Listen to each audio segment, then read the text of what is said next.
उत्तर प्रदेश के लखनऊ राज्य में सुशांत गोल्ड सिटी में एक अपार्टमेंट में एक परिवार रहा करता था, जिस परिवार में कुल 3 सदस्य थे।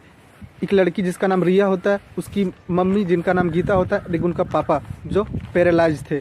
का पापा पैरालाइज होने के बाद सारा खर्च रिया और गीता को उठाना पड़ता था। और इन दोनों का एक पार्लर होता है जहाँ रिया और गीता दोनों काम किया करते थे। ले कहीं दूसरे अपार्टमेंट में रहती थी और रिया थी वो दूसरे अपार्टमेंट में रहती थी। लेकिन एक रोज़ दोनों अलग अलग रहते थे, लेकिन हर रोज़ दोनों फ़ोन से बात कर लिया करते। कभी रिया कर लिया करती, कभी उनकी माँ गीता कर लिया करती। लेकिन एक रोज़ गीता जब रिया को फ़ोन पे फ़ोन लगाती है, उधर से रिया फ़ोन नहीं उठाती। कई बार गीता फ़ोन लगाती है, लेकिन रिया का फ़ोन उधर से नहीं उठाया जाता। सुबह से लगा रही थी, जब दोपहर तक नहीं लगता, फिर शाम हो जाता है, शाम को भी नहीं उठाती फ़ोन। तो रिया का माँ फैसला करती है कि अब रिया के अपार्टमेंट जाके रिया से मिलना होगा। फिर रिया के माँ गीता रिया के अपार्टमेंट आती है। लेकिन अपार्टमेंट आने के बाद रिया का जो कमरा था, वो कमरा का दरवाज़ा बाहर से लगा हुआ था। फिर उसकी माँ सोचती है कि रिया कहीं गई होगी, इसीलिए दरवाज़ा बाहर से लगा हुआ है। रिया के माँ गीता बहुत गुस्सा होती है रिया पर कि फ़ोन उठा के बात तो कुछ तो बोल देती। गुस्से में रिया के माँ एक बार और फ़ोन लगाती है रिया के पास, लेकिन वहीं रिया के कमरा से रिया का फ़ोन का रिंग सुनाई देता है। फिर उसकी माँ सोचती है कि अजीब लड़की है, अपना फ़ोन घर में छोड़ के कहाँ चली गई होगी। फिर रिया के कमरा का दरवाज़ा खोलती है और अंदर जाती है। जैसे ही रिया के माँ अंदर कमरे में जाती है, रिया के माँ का चीख निकल जाता है। जब आसपास के लोग गीता के चीख सुनते हैं तो उस गीता के पास आते हैं, गीता गुप्ता के पास आते हैं। लेकिन गीता गुप्ता का आवाज़ नहीं निकल रहा था, बस वो इशारा कर रही थी। कुछ देर के बाद आसपास के लोग उस रिया गुप्ता के इशारा को देखते हुए उस कमरे में जाती है। कमरे में जाने के बाद देखती है कि फर्श पे रिया का लाश पड़ा हुआ है और रिया के शरीर में 2 गोली लगा हुआ है, एक माथा में, एक सीने में। फिर उन लोग पुलिस को फ़ोन करते हैं, पुलिस आती है और रिया का बॉडी को कब्जे में लेती है और उसे पोस्टमार्टम के लिए भेज देती है। उसके आसपास के लोग फिर पुलिस को आसपास के लोग बताते हैं कि रिया के साथ एक लड़का रहा करता था जिसका नाम ऋषभ होता है। दोनों साथ में रहा करते थे। जब ऋषभ के नाम बीच में आता है तो पुलिस समझ जाती है कि ऋषभ ही कहीं न कहीं रिया को गोली मार के यहाँ से भागा है। फिर पुलिस ऋषभ को ढूंढने लगती है, लेकिन ऋषभ के फ़ोन स्विच ऑफ आता है तो कहीं पता नहीं चलता है। तब पुलिस ऋषभ के फ़ोन को सर्वेलेंस पे लगा देती है।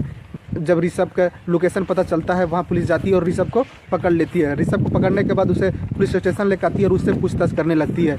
ऋषभ अपना जुर्म कबूल कर लेता है, बोलता है कि हम ही रिया को गोली मारे हैं। फिर पुलिस ऋषभ से मोटिव पूछने लगती है कि रिया के गोली मारने के पीछे का कारण क्या है। ऋषभ बताता है कि हम लखनऊ बिजनेस करने के लिए आए हुए थे और हमारा मुलाकात एक पब में रिया से हो जाता है और दोनों का दोस्ती होता है। धीरे धीरे दोनों का बीच में प्यार हो जाता है और दोनों लिविंग में रहने लगते हैं। रिया भी हमारे साथ रहने लगती है, लेकिन एक रोज़ रिया का डिमांड था कि हम कहीं ब्यूटी पार्लर खोलें, और उस हिसाब से मेरे पास पैसा ना होने की वजह से रिया किसी और गैर मर्द के साथ घूमने लगी। के साथ रिया का उठना बैठना हो गया था और घूमना फिरना हो गया था। एक बार ऋषभ और रिया दोनों एक क्लब में वाइन पी रहे थे। रिया और ऋषभ दोनों वाइन पीते हैं और रिया एक अनजान लड़के के साथ जाके डांस करने लगती है और उससे अपना नंबर एक्सचेंज करती है और बोलती है कि मेरे नंबर पे मुझे फ़ोन करना। तभी ऋषभ को बहुत गुस्सा आता है और वह घर में रिया को आने देता है और उससे पूछताछ करने लगता है कि तुम जो कल की वह क्या। रिया और ऋषभ के बीच में दोनों में काफ़ी झगड़ा बढ़ जाता है और दोनों हाथापाई पर उतर जाते हैं। फिर ऋषभ के पास एक गन होता है, वो गन निकाल के ऋषभ रिया को गोली मार देता है। उसके बाद ऋषभ वहाँ से भाग जाता है। पुलिस को क्या था, पुलिस के पास बॉडी पहले से था और कातिल मिल ही गया था। अब इस मामले को कोर्ट भेजना था। लेकिन रिया के माँ 2 दिन के बाद एक कहानी सुनाती है। रिया के माँ बताती है कि मेरे बेटी के साथ ऋषभ एक क्लब में उसे नशीली पदार्थ पिलाकर उसके साथ ज़बरदस्ती शारीरिक संबंध बनाता है और उसका वीडियो कैद कर लेता है और रिया को ब्लैकमेल करने लगता है कि अगर तुम मेरे साथ नहीं रहोगी तो यह वीडियो को हम इंटरनेट पर डाल देंगे। रिया का इंस्टाग्राम पर काफ़ी फ़ैन फॉलोइंग था, अच्छा खासा शॉर्ट बना लेती थी, अच्छा खासा अपना कला को इंस्टाग्राम पर दिखाती थी। उनका बहुत अच्छा फॉलोवर था। रिया अपना इमेज खराब होने के चलते से ऋषभ का बात मान लेती है और ऋषभ के साथ रहने लगती है। लेकिन ऋषभ का कहीं ना कहीं सट्टा का शौक था। ऋषभ हर रोज़ सट्टा खेला करता, कभी जीतता तो कभी हारता। जीतता तो ठीक था, लेकिन हारता तो रिया से पैसा मांगकर वहाँ चुकाता। रोज़ ऋषभ का हारना रिया का कहीं ना कहीं पैसे के लिए मुश्किलों का सामना करना पड़ता था। और एक दिन ऋषभ से रिया पूछने लगती है कि कि तुम यह सट्टा खेलना बंद करोगे या हमें। इसी बात पे दोनों में बहस होता है और ऋषभ अपने पास से बंदूक निकालता है और रिया को शूट कर देता है। और इसका बीच में एक और कहानी सुनाता है ऋषभ बताता है कि रिया का साल 2019 में एक शख्स से शादी हुआ था, उससे एक लड़की भी है और दोनों के बीच में तलाक हो गया था।